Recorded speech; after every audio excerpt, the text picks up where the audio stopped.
আজকে জানি কে আমাকে একটি পাঠাইলো, আপনার আমি ফেসবুকে দেখলাম একটা প্রার্থী তালিকা পাঠাইলো, মানে কে কে জিতবে না জিতবে, ওখানে থেকে তারা জামাতকে প্রায় 200 আসনে বিজয়ী দেখাই দিচ্ছে। বিজয় দিয়েছে। আমি গতকাল শুনলাম যে বিএনপি 100টি আসন পেতে পারে হ্যাঁ, এক জায়গায়। এরকম এখন যে দেখাইছে, যে কাজটা করছে, সে তো তার হৃদয় থেকেই কাজটা করছে না। মাসুদ কামাল, আপনি কি একটু বলবেন আপনার বিশ্লেষণ কি বলে আসলে যে চেইন অফ কমান্ড কতটুকু আসলে কাজ করছে বিএনপিতে? শুনেন, একটা জিনিস হলো কি, চেনের কমান্ড তো মানতেই হবে, তাহলে দল কীভাবে টিকবে? দলের তো একটা সিস্টেম থাকবেই, কিন্তু দলকেও ভাবতে হবে যে আমি অমুককে সুবিধা দিতে যেয়ে আমি কি আমার নিজেরই অঙ্গহানি ঘটাচ্ছি কিনা। ধরুন, যে নির্বাচিত হলো সে তো 5 বছর ওখানে থাকবে। আর আমাদের দেশে ফরম্যাটটা এমন, যখন একজন লোক এমপি নির্বাচিত হয়ে যায় না, সে পুরা প্রশাসন কিন্তু তার আন্ডারে চলে যায়। তখন সে কি এমপি নির্বাচিত হওয়ার পর মনে রাখে যে আমি অমুক বড় দলের বদান্যতায় জিতে এসেছি? মনে রাখে না। সে তখন নিজের ছোট দলটাকে ওখানে অ্যাস্টাবলিশ করার চেষ্টা করে, কারণ সে তো একটা পলিটিক্স করে। তার দলের যেগুলো নাকি একদম তার চেয়ে গুরুত্বহীন ব্যক্তি, তাদেরকে নিয়ে সে অ্যাস্টাবলিশ করার চেষ্টা করে। করার ফলে কি হয়, যে বড় যে দলটা, যে দলটাকে ছাড় দিল, সেই দলের নিবেদিত প্রাণ নেতাকর্মীরা ধীরে ধীরে কিন্তু কর্নার হতে থাকে। এটা তো ওই দলের রাজনীতির জন্য ক্ষতিকর। আমি ওরকম অনেক উদাহরণ দিতে পারবো। আমি যেমন গত আমলে বলি, আপনার আওয়ামী লীগ আমলে ইনু সাহেব একজন, তাকে দিয়ে রাখছে, সে ওখানে এলাকায় যায় না, লোকে তারা চিনে না, জানে না, সে এমপি হচ্ছে নৌকা মার্কা নিয়ে। পরে এইবার কি হলো, এই যে ভাঙাচোরা যে নির্বাচন হলো 2000 এই 7ই জানুয়ারি যে নির্বাচনটা, ওখানে তো ওখানকে উপজেলা চেয়ারম্যান আওয়ামী লীগের একজন লিডার, তার কাছে ইনু সাহেব হেরে গেছে। কারণ প্রমাণ হয়েছে যে সে আসলে আওয়ামী লীগের লোক না, এবং সে এতদিন ধরে আওয়ামী লীগ তার আওয়ামী লীগের সে ক্ষতিই করছে।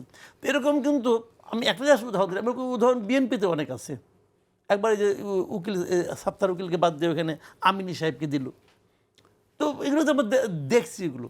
তো এখন এই জিনিসটা আমি মনে করি এটা আসলে গুড পলিটিক্স না। তবে এটা করা যায়, কখন করা যায়, যখন জাতীয় পর্যায়ে তার কাছ থেকে অনেক কিছু আমরা পাবো। আঞ্চলিক পর্যায়ে তার গ্রহণযোগ্যতা না থাকলেও জাতীয় পর্যায়ে যেহেতু তাকে আমার ইউজ করতে হবে, তাকে আমার দরকার, আমার পাশে রাখা দরকার, সেখানে কিন্তু সেটা হয় কখন, যখন নাকি হাড্ডাহাড্ডি লড়াই হয়, যখন আমি তার সাহায্য ছাড়াই জিততে পারবো, তখন আমি তার সাহায্য নিয়ে কেন আমার ইজ্জত খোয়াবো? এটা হলো কারণ।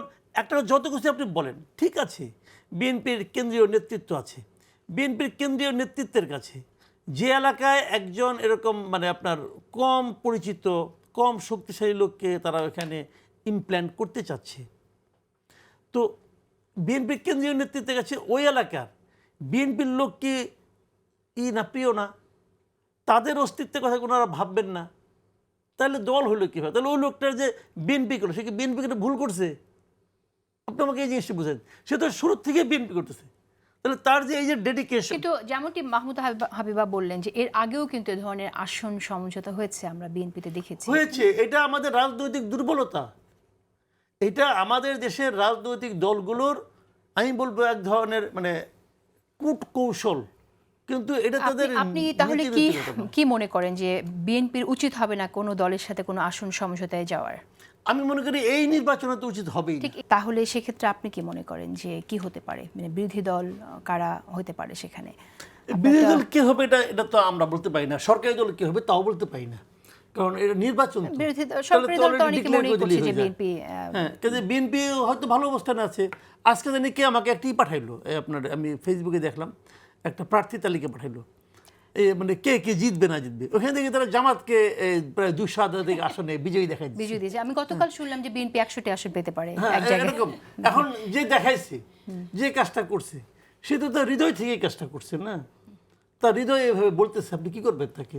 মানুষের মনের ইচ্ছা, আমি তো সবার হৃদয়ে ঢুকতে পারবো না। তো সেক্ষেত্রে আমি কেমনি করে বলি যে বিএনপি জিতবে, তবে যতটুকু বুঝি আমার মতো করে সেটা। কারণ একটা জিনিস হলো কি, আওয়ামী লীগের একটা বিরাট ভোট ব্যাংক আছে, এই ভোট ব্যাঙ্কগুলি যদি নৌকা না পায়, তারা কাকে ভোট দেবে? প্রথমত তারা কোনো অবস্থাতে জামাতকে ভোট দেবে না, আমার ধারণা ভুল হতে পারে ভাই, কোনো অবস্থাতে জামাতকে ভোট দেবে না, এনসিপিকে দিবে না, কারণ মনে করবে যে এনসিপির জন্য তাদের এই অবস্থা, এবং এই তাদের যে নিষিদ্ধ করা এনসিপির কাজ, কিন্তু এনসিপি তাদের দিবে না। তাহলে আর রইল ওটাকে? তাহলে আওয়ামী লীগের সমস্ত ভোট বিএনপি পাবে?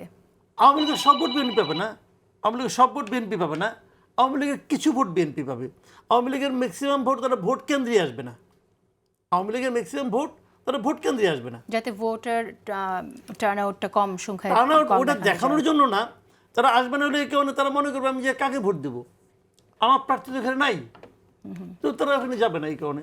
তো সে কারণে যারাই বিরোধী দলে আসুক সেটা হবে একটু দুর্বল বিরোধী দল আমার ধারণা।